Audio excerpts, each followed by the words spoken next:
Hey, quick question for you. Have you ever been walking in a park, down a trail, or for some of you, anywhere outside of your room, minding your own business, thinking about how good things were before they came along, only to be interrupted by Satan's top guy, known only as the bicyclist, nearly colliding into you with the glee of a kamikaze pilot, and in fleeing the scene with the speed of inner-city youth avoiding responsibility, and thought to yourself, I wish I could blow a hole through his torso, rip his head off with my bare hands, and mount his skull in my living room? Well, it happened to both Jim and John Thomas, and while we never did find that cyclist's body, they ended up finding something even greater: inspiration. Inspiration for something that would develop and go on to become the Predator series. Predator, the original, is a movie that explores the idea of what if Teddy Roosevelt was a space alien that hunted buff men in the jungle. A nice pulpy action flick from a better time when Arnie was in his prime and the mask hadn't come off yet. Visual effects had to be done by hand and required this guy to pretend to be the old hero from Demon Souls, and the world hadn't decided to break its own kneecaps to get us here to what will eventually be known as the good old days. It's a solid action flick and a series full of underwhelming sequels that still got cult followings and almost always made money with the budgets they were given. Now, quick disclosure, I have never seen Predator 2, but I have seen both Aliens vs. Predator movies, and I vaguely recall them as being okay, although they kind of fucked up the whole premise since none of the humans in the movies are actually interesting or even strong like in the originals. The tagline is,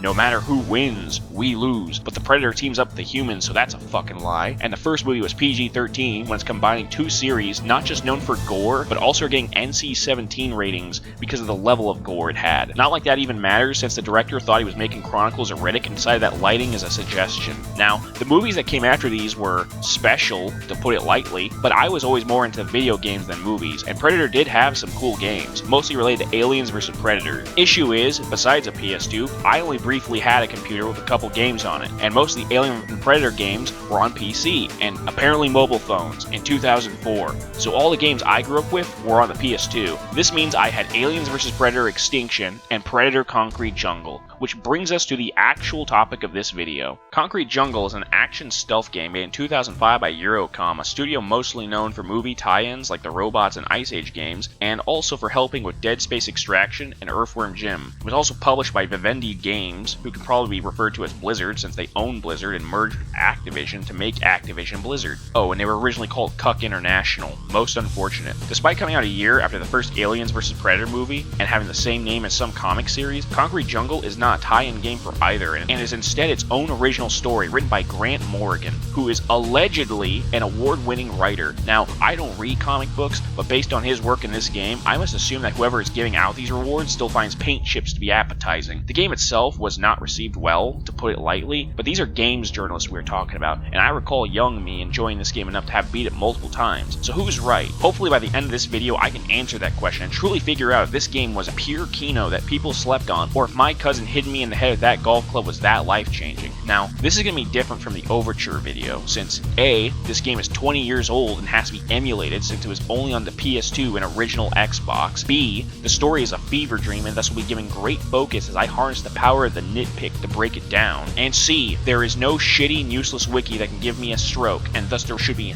no incidents. I'm also going to be talking in great detail about controls and mechanics, as those are among the big issues people bring up in regards to this game. Definitely will be another long video, since even leaving stuff out, there's a lot to talk about and show off, so there will be timestamps down below, though I implore you to watch this video in its entirety and not just skip to the end, since this is more about the journey rather than the destination. To avoid stalling any further, let's dive in and try to figure out what the hell even is Predator Concrete Jungle. You one ugly motherfucker.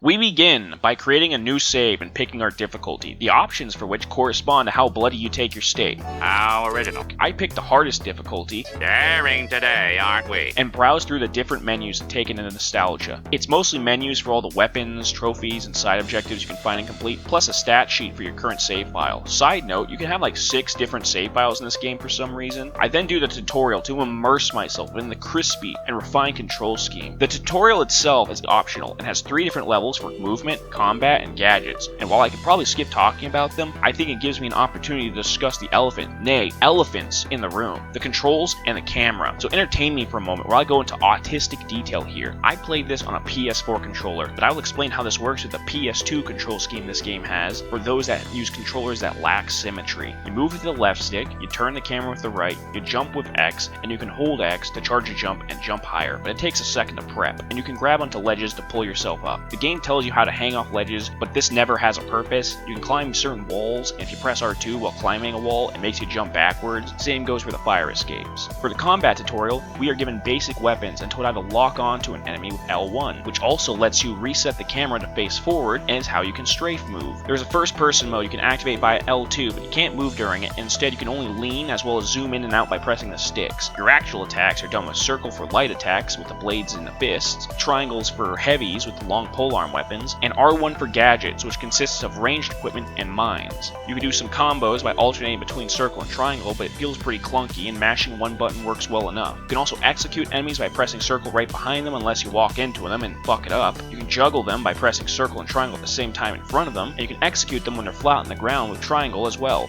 Square is for using the healing item and vocal mimicry. As for the D-pad, up turns on your cloak, which makes you invisible, but if you run too fast, NPCs that are close can see you and shoot at your general area. Left on the D-pad puts you through your 3 special vision modes, which are thermal, neuro, and tech vision, while right turns those off and gives you normal vision again. Finally, for actually switching what you have equipped, down on the D-pad swaps the light weapon you have, and select, or the share button on the PS4 controller, opens a menu that lets you switch what weapons you have, while the pause button pauses and lets you see game hints, mission objectives, and other pause menu things. Now, that's an information dump, and you may wonder why I bothered telling you any of that, and it's because I have to, so I can explain why this setup just doesn't work at all when we come to the relevant points. This is where the elephants come in. What I can say right now is that you control like you're swimming through cough syrup. The combat is stiffer than a Cialis ad. I'll pick 100 milligram. Thank you very much. And as for the camera, it's the cameraman's first day on the job, and he showed up blackout drunk, and he's still in his fucking car. You were given all these cool tools and abilities, but most of them have these strange limitations and edge cases for them, almost as if in order to get the Predator and all the shit into the game, they needed to do a monkey's paw wish for each and every part. The best way to describe the camera is that when I am controlling it, it somehow feels inverted, despite not actually being inverted, and when it's doing its own thing,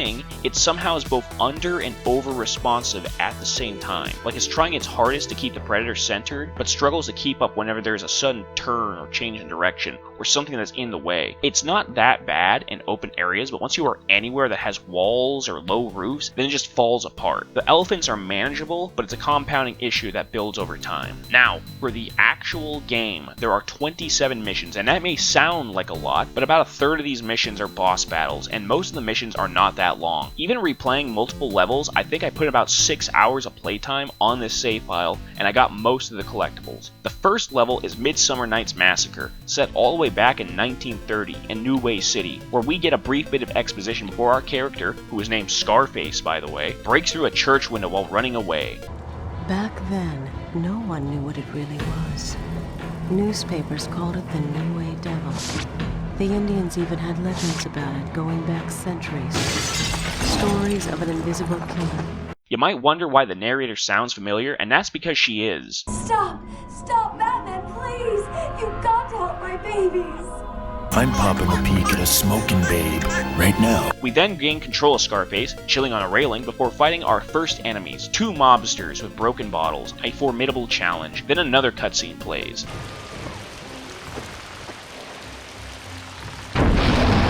You picked the wrong house, fool! Kill these 3 goons, another cutscene. This one is stupid because it's a tutorial for something that was already in the previous tutorial, and this guy is completely oblivious to what's behind him, which is another secret tutorial on how every enemy has hearing damage. You do this part, another cutscene, where the police take a break from beating up the Patties just for both to gang up on you, for the most part.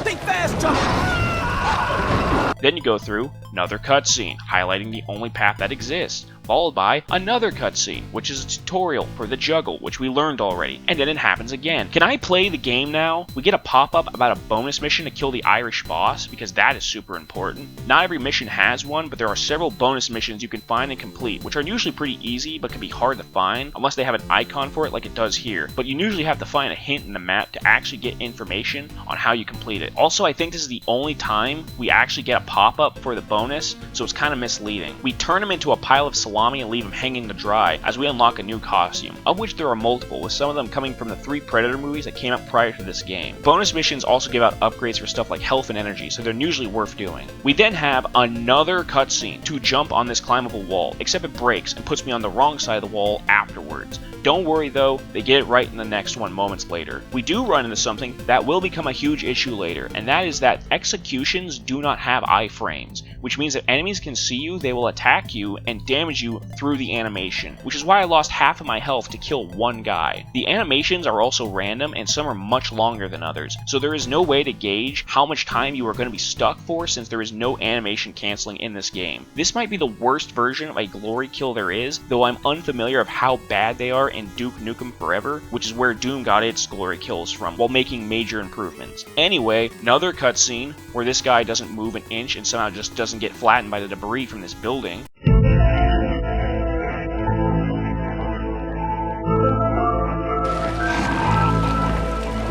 That just exploded for whatever reason. Moments later, and the floor blows out from underneath us before triggering an FMV cutscene where we turn into a Half-Life 2 ragdoll.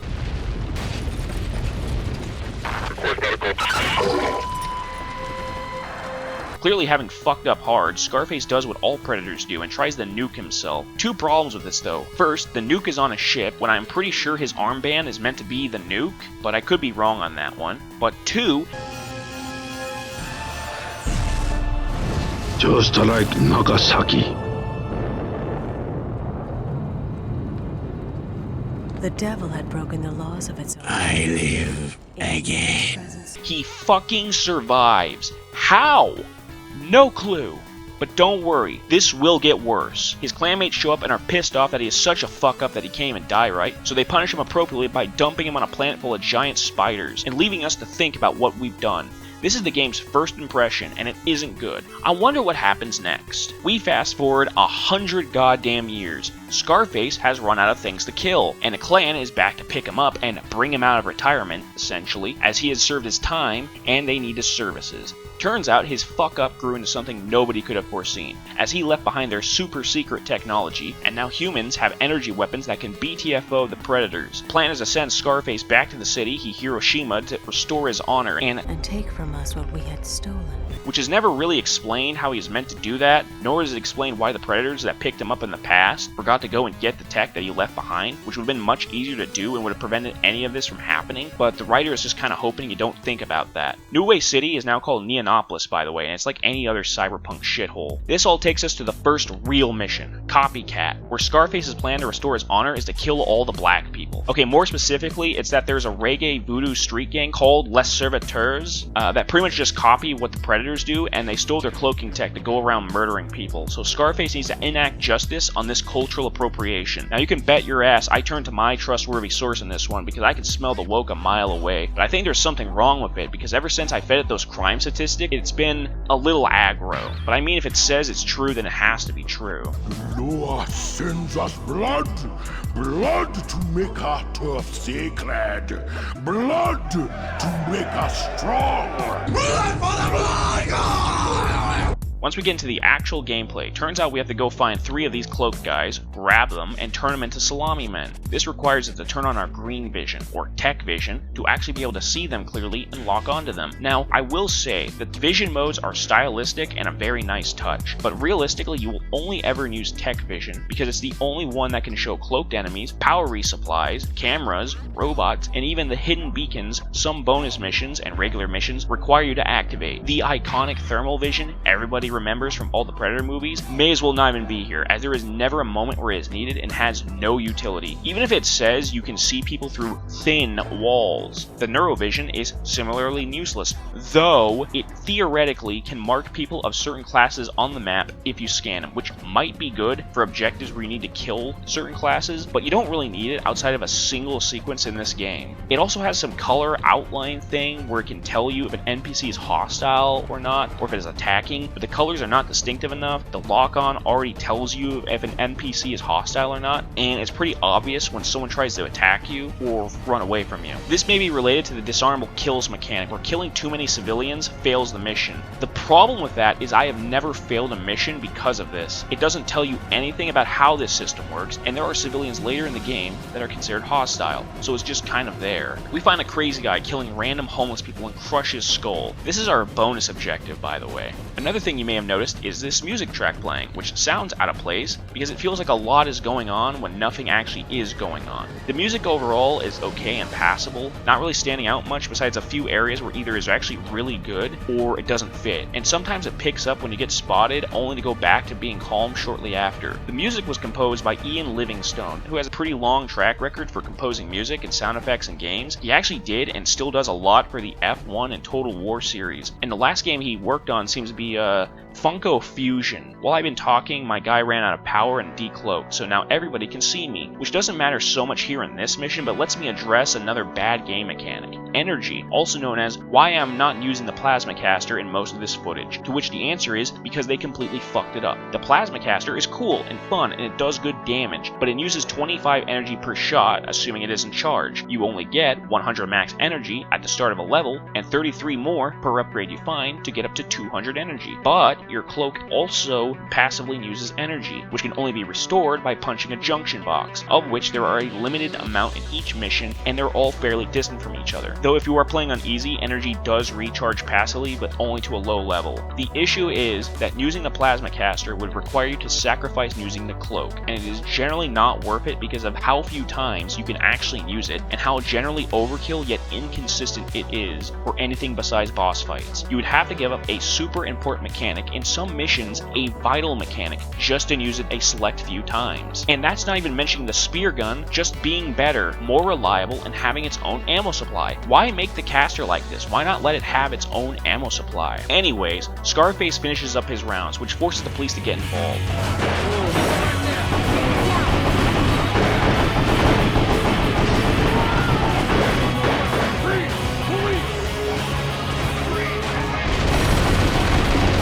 Forces us to kill all of them, probably because they are now appropriating our black-on-black violence. These guys have some stronger gear, the women only exist to call in backup, and they have mechs with them called Ulysses. They are pretty tanky until you realize you can execute them by jumping on them from behind. Watch how long this takes.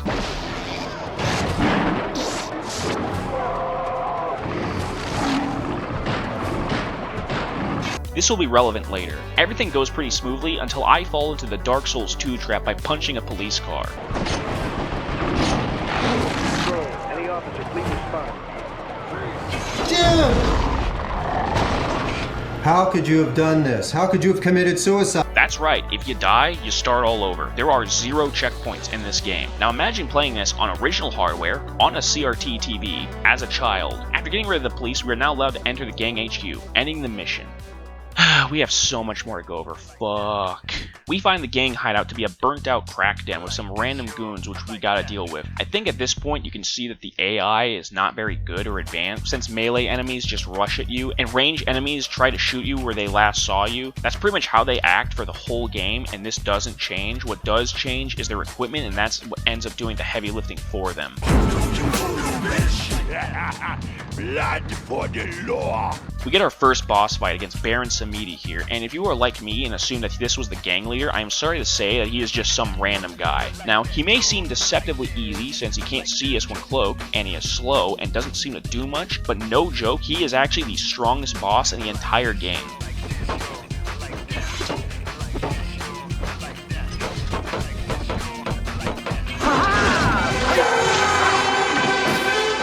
I tried using the spear gun, it is as fun to control as it looks, and I run out of ammo. We managed to get good use out of the plasma caster, and I beat him by jumping around and comboing him to death, where I take my trophy. And first steps towards becoming the Alpha Predator. Take that! Impervious to pain. Taste the pain! We jump cut into a completely different part of town where we are introduced to another gang, the Dead Men, whomst are literal fent fiends and practitioners of the snuggle struggle. Strange. I feel like someone is raping me with their eyes. who use black market tech from Borgia Industries. Whole reason we are here is because the other predators parked their ship under their gang HQ, so we gotta go find it, which we do so by activating cloaked beacons that can be seen with our tech vision. Unfortunately, this mission is where we are fully introduced to the amazing alert system. Essentially, get seen too much, white bar fills up. If it gets full, you fail the mission. Problem is that it's almost impossible to get this bar to full without deliberately trying, and your cloak should last you the whole mission with the amount of power that's around the map. That said, this further extends the issue with using the plasma caster, since it not only alerts NPCs, and thus raises the alert bar, but prevents you from cloaking, making it more likely that you will fill out the bar entirely. Also, the mechanic may not even work properly, since it doesn't consistently rise when it should. Oh, I didn't mention this before, but some levels can contain weapon upgrades that improve one of your tools so they can do more damage. This one has an upgrade for the comb stick, which even upgraded kind of sucks. It feels pretty weak overall, and once you get the other options for heavy attacks, there's almost no reason to ever use it. Once all the beacons are activated, you are notified that an ambulance has crashed and is getting robbed, along with the info that this is a no police zone, so the cops aren't even allowed to come do anything about it. This is somehow our problem, so we gotta kill everyone carrying drugs. Once you do all that, you get alerted about an arms deal where some guys are selling some black market tech to the dead men. The drug fiends say they don't have enough and they need to get way more in an hour. This is more relevant to our overall goal, but I do want to mention that these three drove here and are just walking away from the car with all the guns in the back in front of the drug addicts. Completely unrelated to anything we're doing is this mugging we have to watch. I need the money. Help! Police! A madman is trying to kill me over $5. Money now. Oy vey, boy! Take that! Taste the pain! Need money. Take money.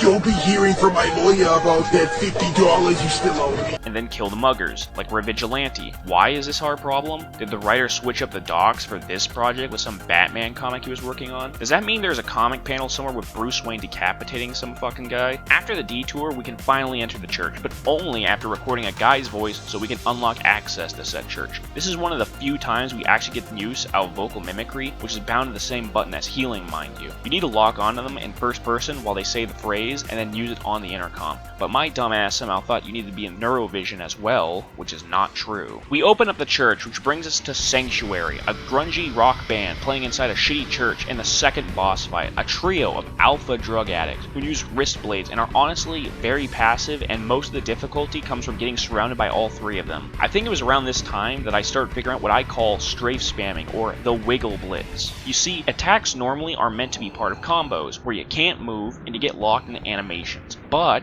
that doesn't work here since the bosses jump away from you and you end up missing and getting countered. However, if you are locked on, if you keep strafe moving left and right while attacking, you keep resetting the combo to the first couple moves where you can still move while attacking, meaning you swing faster while keeping almost full mobility. It's definitely an exploit, but it's also a lifesaver this game is not programmed to handle. We beat the wannabe Nosferatu, turn the church into another slaughterhouse, and get access to the ship, which never gets used or seen again by the by. Where do we go from here? Listen up! There's blood on the sidewalks and we got the mob on its knees! We get a cutscene of these guys wanting to kill the Dawn. No clue who the fuck that is or who these people are. Another loading screen, then a long cutscene showing off this fancy mansion complex with a big force dome before ending on us, already inside. No clue how we got in here. La Familia is confusing as I don't know where we are, how we got here, or why we are here. It's also the only level that has security turrets, and there are EMP mines which reduce your energy to 0 temporarily and turn off your cloak. This would be bad if the turrets could hit anything. The goal is to grab 2 officers and use them on eye scanners to turn off the defenses. For some reason, you are given sonic mines, so I guess I should talk about the gadgets more. The SparkNotes version is that there are 4 different types of mine. Sonic mines stun human NPCs, but not all the time, and they're pretty useless. Fire mines light people on fire, which is cool, but I'm not sure if it can actually hit more than one guy at a time, and they're not very useful either. Plasma mines, which are a straight upgrade to fire mines and useful for bosses, but I think they only spawn at the end of the game. And EMP mines, which are the best kind of mine, since they can turn off cameras and cloaks while also stunning mechs. These are all used by the same button as the other ranged weapons, meaning there are 7 weapons tied to a single button with no quick select like for your fists, meaning you gotta go into the menu to change to what you want, including whenever you pick up new mines, since it likes to switch and equip new pickups. Really good system. Now, using both scanners turns off the force field, allowing that one gang Who are you people? to airlift a single mech in to kick everybody's ass, piloted by a woman wearing a bunny t-shirt. Wait a second. Nice mech, nigga! Fuck. Get me the hell out of this shit. I'm an elderly man, and a big fight's on TV in 5 minutes. I don't smoke. You gotta escort this chick to the front door, which is honestly both dumb and easy. It's easy because as long as you kill the guy with the rocket launcher, I think she can't actually die, and it's dumb because the only logical reason we would need help getting into the mansion is that Scarface can't fit through doors. You can actually kill the chick in the mech, but it fails the mission. Helping her gets us to the end, which lets us break deep into the mansion for the next mission, Death in the Family, where we must get our glaive back and kill everybody. Easy peasy, and the glaive helps a lot since it is one of the best weapons you get, being outright better than the comb stick even in its base form. The level is pretty much the Mafia trying to fight this chick that I'm growing more and more certain was repped off by Jeff Kaplan. Beating women! As well as Max Payne from Minigun, who is very easy to kill using a plasma caster. The Ulysses is harder and requires you to punch it over and over if you jump on top of it. This may all feel really random and disconnected, and that's because it is, but don't worry because this is just build up for the game's main plot to actually start. Things are looking good. The voodoo boys and fucking drug heads are gone. I am gay. I have relationships with men and sex with men. This is Under the Gun, where we meet El Hongo, also known as the Fungus or the Mold, who might legitimately be the best character in the game. You might think that he is just some Mexican fuckboy gangster whose whole personality is being a gangster, and you would be right, but he's also the first person we meet that exists for more than 2 missions, and you haven't met the other characters yet to know how good he is in comparison. It's too bad he's introduced in this mission, which combines the 2 unforgivable sins of stealth games, instant fail mechanics and tailing missions. This level has cameras everywhere that can see through your cloak. If you stand in front of one for too long, which is like a second and a half at best, it trips an alarm and you instantly fail the mission. These cameras are super jank because their field of view is super inconsistent. Sometimes they can start to detect you through walls, other times you can be right in front of them and they do nothing. Only way to shut them off is to either throw an EMP mine at them, which only works on one camera and requires a lot of messing around in first person to get the arc right, or to grab a guy that can be used to turn off the cameras at a scanner, which this map does have. As for the tailing mission part, it's better than anything Ubisoft has put out because all you really need to do is get to a marked location before Hongo gets to his spot, and you usually get a 20-second countdown letting you know when you're running out of time. Pretty much all Hongo does is talk about how that servitor leader survived, how this hooker should stay with him, and then he gets paranoid somebody is following him. Speaking of servitors, you may have noticed this is the same map from Copycat. They do reuse maps a few times, but change the time of day around. It is what it is. These guys rob a bank. Hongo tells some guy he's going to the crib, and he does. I think this is a good time as any to mention the graphical quality of this game. It ain't good. I mean, Scarface looks good. The FMV cutscenes are crusty, but all the texture work is really low poly, and most of the NPCs don't even have moving mouths. One of the reasons Hongo stands out is because he actually has an animated face, and even then the animation is tired from dealing with everything. Just know that Resident Evil 4 and God of War came out the same year this game did, and Silent Hill 4 came out the year before this. Apparently there was a police curfew. That's now over, thank God, and now we have to go killing drug dealers, all pretending to be food vendors, while still dealing with the alert system. Now, I did try to use the caster, but we're not doing that. You're getting called a slur. So instead I went with the spear gun. Just like in Aliens vs Predator Extinction, it is very powerful, a silent range weapon that can one-shot anybody by taking their head off. You can use it in third person, but first person is how you get the most use out of it. We take them all out, which pushes Hongo to his breaking point, forcing him to call his boss while introducing us to the second best character in the game, Lucrecia Borgia. Ah, Mistress Lucrecia. You look radiant as always. Oh, please, don't waste my time with that crap. I call you when I need you, not the other way around. So this had better be hella good. Now you might be thinking, since she is central to the plot and she would be the best character over Hongo, right? Well, A, not a simp, B, bros before hoes, and C, Hongo is more entertaining. You understand me? Si, Mistress Lucrecia. Bitch. This brings us to Skin Trade and another actual tailing mission, which isn't that bad since I'm not sure how far away you would need to be to fail, and the map isn't that hard to follow in the sense it is reused from the Dead Men mission. We follow up to the strip club where Hongo grills the alpha pimp. What the fuck is this I'm hearing, eh? You holding out on me? I'm telling you, man, you fuck with me, they'll be calling pieces of you out of the fucking bay. Look, come on inside.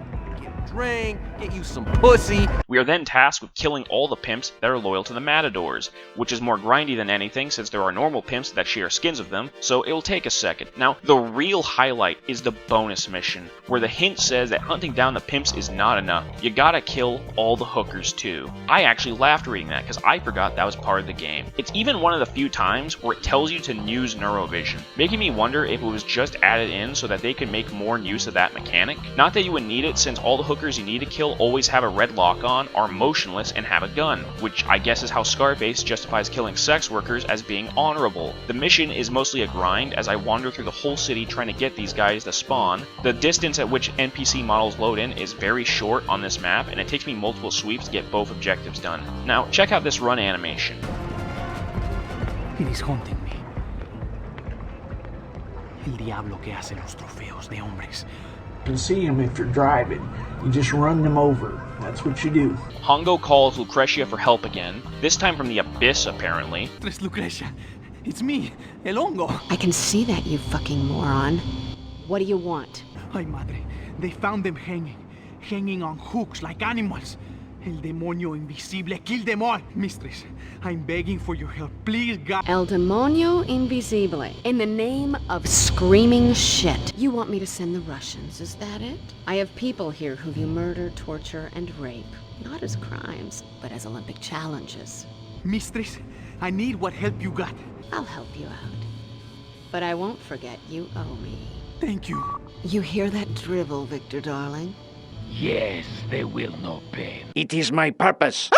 In the Machine Men, you fight the Machine Men of Chechnya, fresh from serving in the Donbass. The music here is really damn nice, but I'm not sure why people are gathering to watch this shit. It's another boss fight, 4 guys this time, super passive, but they can deflect the spear gun spears and have a ranged blaster move they use on occasion. Overall, pretty easy to deal with, and Hongo, with nowhere to go, calls Lucrecia again. Did Victor the Chechen and his crew to take care of things? Why haven't they called in? They're all dead! Wait, did Hongo go back to the fucking strip club? Where is he calling her from?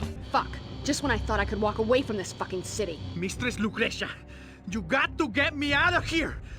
I've helped make you a lot of big money. I'm a good guy for you. Enough. I only like to hear strong men beg, Hongo. No-life nerd, never gotten pussy before in his entire life. Lucky for you, there is a way out. Get your pathetic ass down to the old docks. You know the one. It's run by the working girls.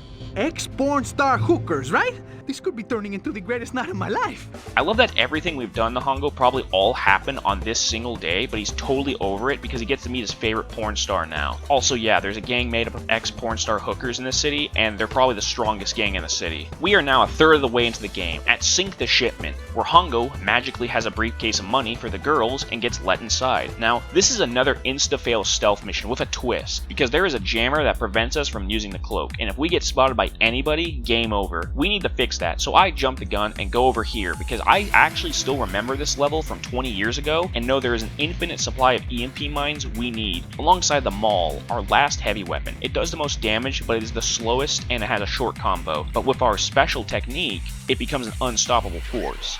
90% of the way into the game when I decide to use it. The spear gun is super useful here for sniping the guards, since even without the ability to cloak, the caster is still not viable. By the way, the first thing you are actually meant to do is eavesdrop on this conversation, which I'm not sure how much I can show. Okay. My girls tell me you were asking about me. What's with the Mr. X hat? I can't believe I'm really talking to Baby Blue. This is fucking awesome. What's with the huge fucking couch? What I've done to men, you wouldn't believe. Fucking A. Then we record this chick's voice to open this gate. Open wide, I say. Ah. Don't fuck up like I did and walk in before the guards leave and fail the mission. And also don't fuck up like me now and me from 20 years ago did by assuming you throw EMPs at this computer. You throw them at the generators on the side of the computer. This turns off the jammer, letting us cloak again. I kill this guy, who is actually the King Willie that got brought up earlier, to complete the bonus mission, before trying to get on this cargo ship so I can hit a tank of whatever this is meant to be, which will cause a chain reaction that blows up the whole ship. This ends up cucking Hongo again. I see, baby. Holy shit! What did I smoke? Huh, too bad. I was starting to enjoy that as much as you were. But something just shorted out my goddamn chameleon suit. And it's here! El demonio! It's gonna kill us all! And I didn't even get to come! And I didn't even get to come!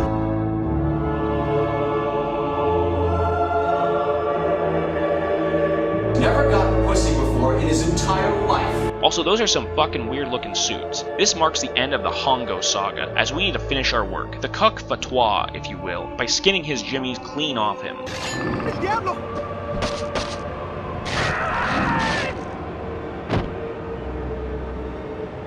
I didn't even get to come! Why do we have that soundbite? We weren't there when he said that, since we were still at the ship. Just because you and I saw it doesn't mean Scarface did. Since Hongo is dead, Baby Blue has to call Lucretia and piss her off even further. We lost the shipment. I don't know, something happened and, we're still counting the dead. You lost the shipment? I have customers waiting in war zones all around the world. You moron! I have a reputation to uphold! In a box. And as for you, Baby Blue, you lost my shipment. So for that, you're gonna lose an eye. And both of your hands.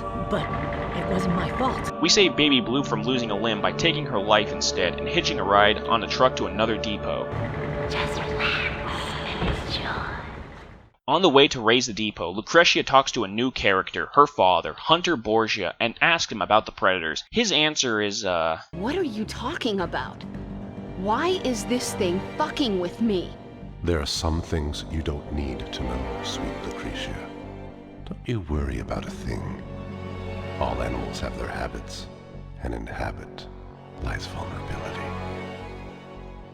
The depot level is honestly nothing special. All the soldiers are actually hookers in chameleon suits, as if that changes anything, and you gotta break 4 power boxes to unlock an elevator to reach a power core room. Things I can note here are that the AI has a very shitty attention span, and they will lose interest in you fairly quickly, even if they see you rip a guy's head off, going back to their normal patrol or post moments after seeing someone die. Down the deep-ass elevator is a room with some EMP mines, mechs, and big power cores filled with whatever that goo was from earlier. Gotta hit 4 of those before the big one opens up so you can blow the facility up. Then it turns out that this was all a trap to lure you here so they could deploy the Monster Squad, a team of 4 super soldiers that act as the first difficulty spike for this game. They are a supreme pain in the ass, as they do high damage and can shoot from across the map. Except for this guy. No clue what he does because he has never fired his gun.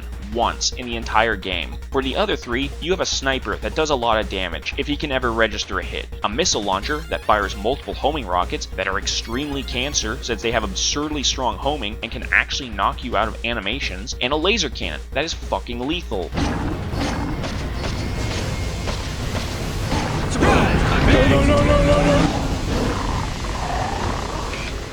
And you need to deal with everybody all at once. This is where I came to the realization that the wrist blades are dog shit and don't do any damage, and optimize my strafe strat by spamming heavies with the glaive instead, which melts through these guys by stun locking them and doing way more damage. We win in the mission, but then they drop 100 more men so we can lose in the cutscene. In the next cutscene, Hunter gives a big exposition dump, which we could have easily figured out, but evidently he never told his daughter this, to which she says that we, the Predators that they got their tech from, can bid for the tech if we want it that bad. She doesn't even want to be here, and just wants to sell the company and Mother, who has not been explained yet, but if you're paying any attention, it's pretty obvious who Mother is, for billions of dollars, which I would assume they already have, but it's whatever. Hunter shuts that shit down and doesn't want to deal with the Alien Corporation. Mother's only a goddamn computer system. I want to be rich. I want to be free. Cause I hate you, Dad. You're smothering me, man. Before explaining how the city is built on an ancient hunting ground and that Bruno Borgia is his father and taught him all of this, but that last bit's kind of bullshit. Basically, he's saying he's 100 years old. Color me surprised. This takes us to a series of flashback missions to explain what the fuck we were even doing in the city in the first place in A Night to Remember, where we watch Bruno talk to an Irish police chief. Basically, he wants to be king of the town and he wants the police chief to kill all the other gangs, blow up the city, and to not go easy on the mix. And you'll play it fair with the mix. So he can then give it all to his son as a present or something. It's completely batshit, but the chief just goes with it. We need to follow Bruno into the museum. To a museum? Visit coronation at some, alright. which is mostly easy. I try to go through this alleyway in a stealthy manner, but for some reason the floor is really shiny, so we can't cloak. But it's not raining since we can cloak on rooftops, so who even knows what's going on. After dealing with the awful platforming, we kill some lieutenants, go through more alleys, and then Scarface just legit summons lightning from the sky before breaking in through a skylight into ACKtion event. The museum level, if it can even be called that, since you could probably beat the whole thing within a minute, it's that short. Pretty much what happens is Bruno talks to his wife, Isabella. This is where you give birth to gods, Isabella. To the sounds of guns and breaking glass. We'll rule forever. I'm gonna leave you a gift, baby. This city, tied in a fucking bow. You're not gonna leave me, are you, Bruno? I kill an Irishman, and I watch whatever the hell this is. So I put two and two together there, and decided that you're pissing me off. We finally get to Bruno Borgia, axe and shield in hand. I'm the boss of this city, you ugly son of a bitch. And it's fucking pathetic. Most of the danger comes from these dickheads throwing Molotovs, so you kill them first, and then you realize that he can't see you while cloaked, and the AI has tunnel vision. So you abuse that, you hit him in the back with the glaive over and over. So difficult. I didn't even mention this, but this flashback sequence is actually where you get the smart disc. It's okay, it has the same issue as the caster since it uses power, but it doesn't use quite as much power, and it's quieter, kind of forgettable to be honest. We then confront Isabella, but are left with a cliffhanger because the human brain can only handle so much retardation at one time. Back to the present, it turns out that we are stuck in a science lab, but the idiots didn't actually make sure we were properly sedated, so we break out and escape. The gimmick of this mission is that we only have 10 HP, so if we get hit, we die, and we need to get out to get all of our equipment. It is here where we not only encounter the one situation in which the lure function of vocal mimicry is actually useful, we also find the one time we are required to use neurovision to progress, as we must grab a senior researcher to use on the bioscanner. Strangely, despite Predators having honor rules saying not to attack people that aren't threats, you don't get penalized for killing any of the civilians here. We get more of our equipment back before we transition into a rescue mission, in what might be an even bigger difficulty spike than the Monster Men mission. You got tons of soldiers everywhere, and if you try to open up the rooms of bioscanners, you will let out laser cannon Monster Men, which are terrible to deal with in close quarters. You can free some Predators that were taken captive, but this is actually a bad choice, since they kill all the soldiers, you need to unlock all the bioscanners, some of which you can't access until the second room where no more of the soldiers you need spawn, and they also get one shot by the lasers. Have I mentioned these lasers are bullshit?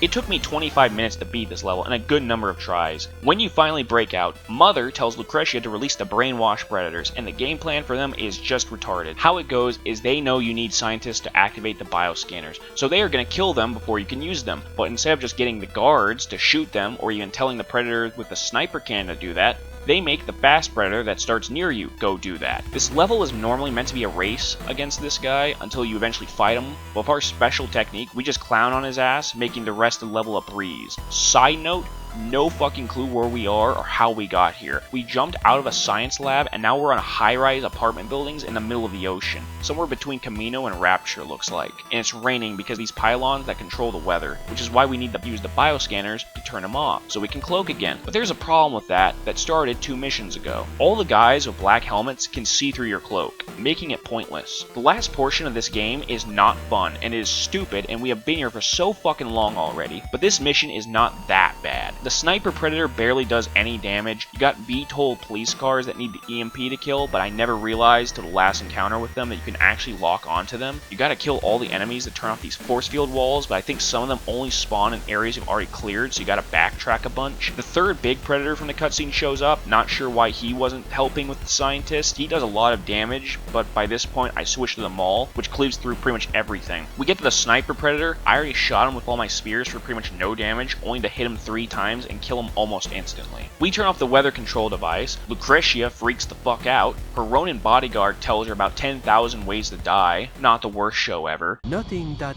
lives can survive our fury. You'd better be right, or you won't survive mine. You always said you'd die to protect me. Well, now's your chance. Hey, Lo Wang's drive shaft needs service. You got something with the bigger back seat? 2 people horizontal, huh? This next mission is the longest shit in the game. You get only a handful of heals, you gotta fight these Ronin multiple times that swing fast and don't react to getting hit, you gotta deal with the missile launchers and their bullshit tracking from across the fucking level, you gotta cross a bridge with actual deadly mines rotating all around it alongside EMP mines. Fun fact, you can't actually see mine trigger radiuses without tech vision, and EMP turns off your tech vision as well as any of your other visions. Plus you have 2 police VTOLs and 2 missile guys, and you can't do shit about any of this. You then have to fight a special mech that trolls you because it throws you off if you try to do the ACKtion move, even if you EMP it. The game also throws one last missile unit at you for no reason besides making the level longer. He isn't wearing the right armor in the cutscene where you kill him, and then we get a boss, the 3 Ronin at once. They spam projectiles and they'll stun you to death. I ran out of healing here on the first attempt and didn't see the pickup in the arena, so I die and have to do all this shit over again. I'm leaving out a lot because it's tiresome and we aren't at the actual worst parts yet. We hop on Lucretia's car, which takes us to the Ulysses Depot, and the worst room in the fucking game.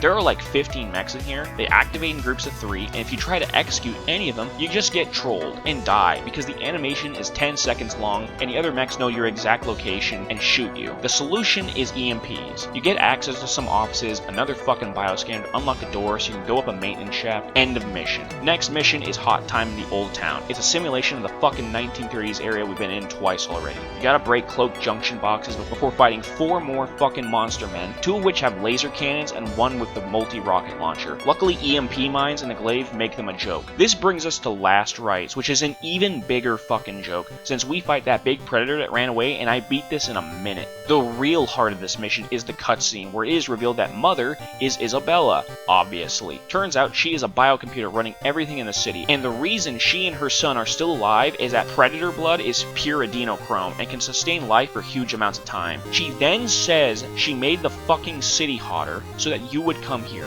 Not sure if she meant Scarface specifically, because there is no way she could have known we were still alive. They say they want to use your genetics to build a clone army to go on a mad quest to rule the world. Great plan. Not sure why they didn't use any of the other predators for this DNA shit. Now, what happens next is a flashback sequence, and what it's gonna show is, you know what? No, I'm not gonna say anything. I'm just gonna show you what happens. You're about to see some wonderful.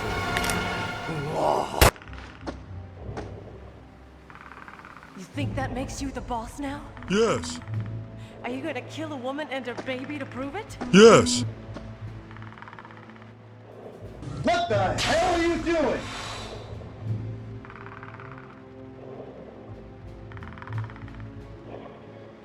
Hunter was a sickly child.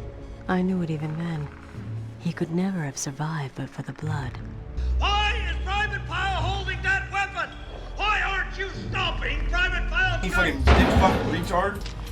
Fucking dumb fucking You stupid moron! loser. Yeah, your guy takes his mask off for no fucking reason, Isabella pulls out a revolver from somewhere, and Scarface doesn't react at all to any of this until he gets shot and loses an eye, and somehow all of his gear. This is the biggest ass pull I have ever seen, and it all needs to happen like this, or else the game doesn't fucking happen. And that is ignoring the fact that all these people should be fucking dead, because Scarface fucking nukes the city right after this, and yet they are fucking fine and dandy. You know what? Fuck the writer.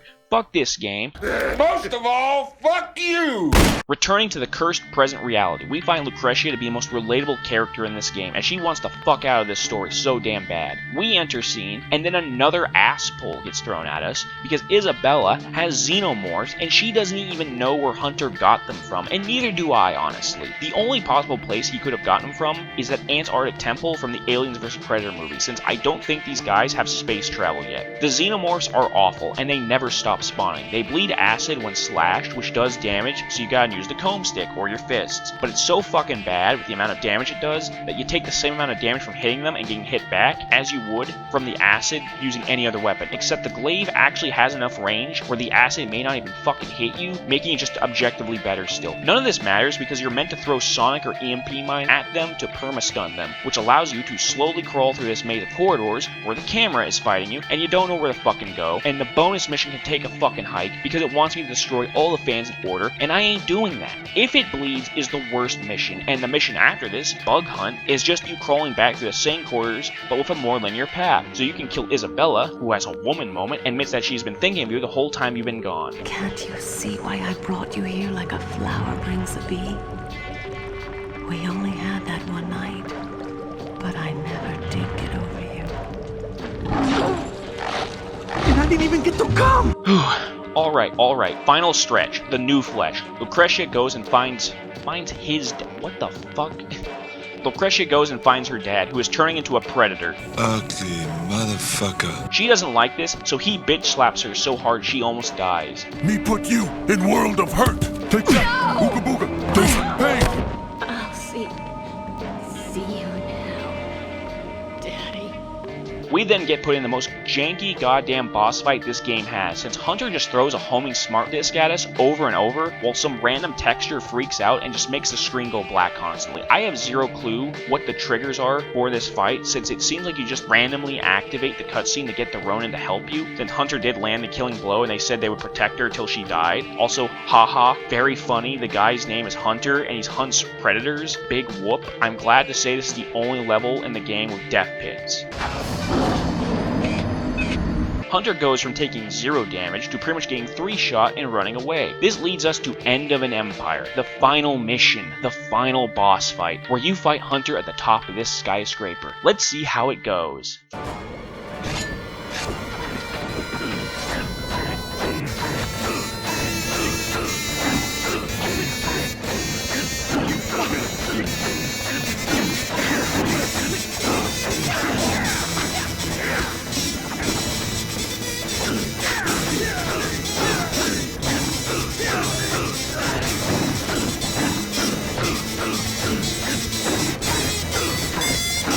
Fucking amazing. But it's not done yet, since we gotta run to this statue for the final battle, where the stakes get turned up to 11 as... Don't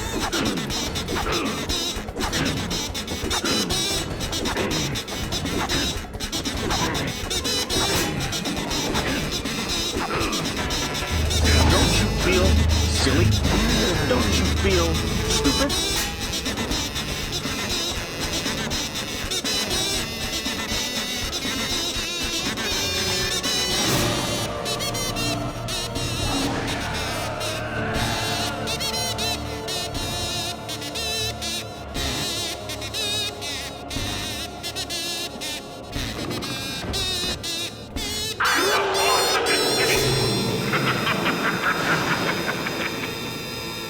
And then that's how the game ends. Well, actually it ends with a post-credit scene where Yutani buys out Waylon and Lucretia gets turned into new mother. But who cares at this point? The game is done, there's nothing more to Ah, fuck, I forgot about the ritual challenges. I didn't play these till the end, and to put it bluntly, they are mega shit. You get 8 time trial missions, with this game's shitty fucking platforming where there's no depth perception, camera is non-compliant, and it doesn't even have the leaderboard or the timer visible in the level, and these are some hard times you gotta beat too. I only bothered doing one of these all the way through. Why would you even put this in? There was one mission where speed was important. Why not combat challenges, or stealth challenges, or I don't know, a fucking shooting challenge?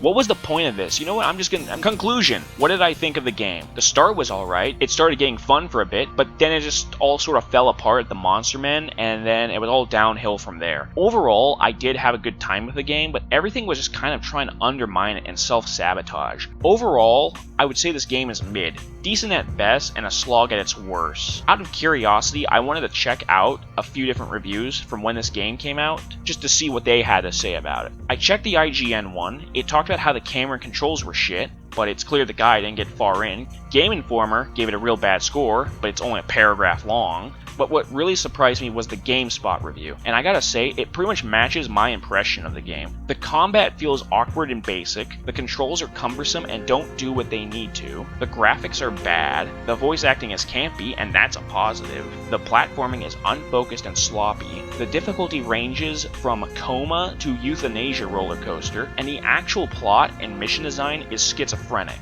Everything you have comes with caveats. Nothing functions as you would expect it to work, and all the cool bullshit has a ball and chain around it. Just let me be Predator, that's all I ask. Now, should you play this? Honestly, I would say that if you like Predator that much, you plan on fucking around the game while hanging out with friends, or if you just really want to experience a hilarious mixture of edginess and baffling stupidity, then go right ahead. It's not long at all, and it doesn't cost anything, and the difficulty is not as much an issue on the lower settings, but there are definitely other games better than this. Now, a better question is, was younger me wrong for liking this game?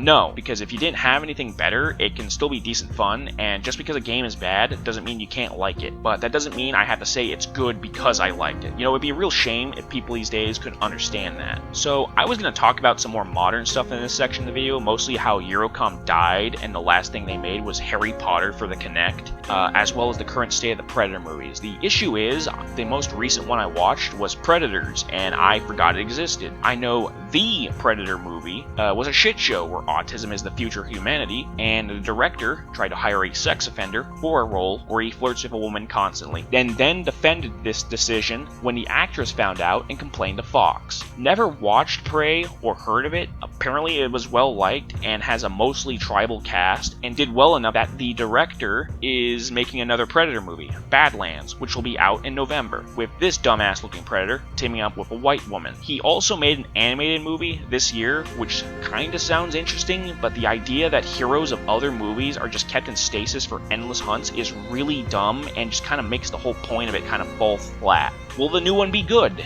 No clue, but I honestly have zero hope on it being so. Would be nice if it is, but let's be honest, it's not gonna be Predator, which is the problem that all of these sequels have. They don't capture Predator well at all. It's about a space alien hunter with superior tech going up against the strongest men that humanity has got, both sides vying to tip the scales in their favor. How many of these damn movies have Predators working with humans? Why would they even do that? It really only seemed like the Aliens vs. Predator games could figure out this formula that well, and that's because you got Space Marines posing a threat to the Predators. The fuck is this chick gonna do? But we will see what happens. I'm not holding my breath. God help us if they put in a romance scene between these two. Anyways, what do you guys think? You have just wasted most of my fucking day. Special thanks to whoever got to the end of this video. I can't seem to help myself when it comes to going into detail, and didn't expect it to somehow be longer than the Overture video, but I at least hope it was entertaining for you guys. It was really nice revisiting a game from my childhood, even if it was testing my patience towards the end.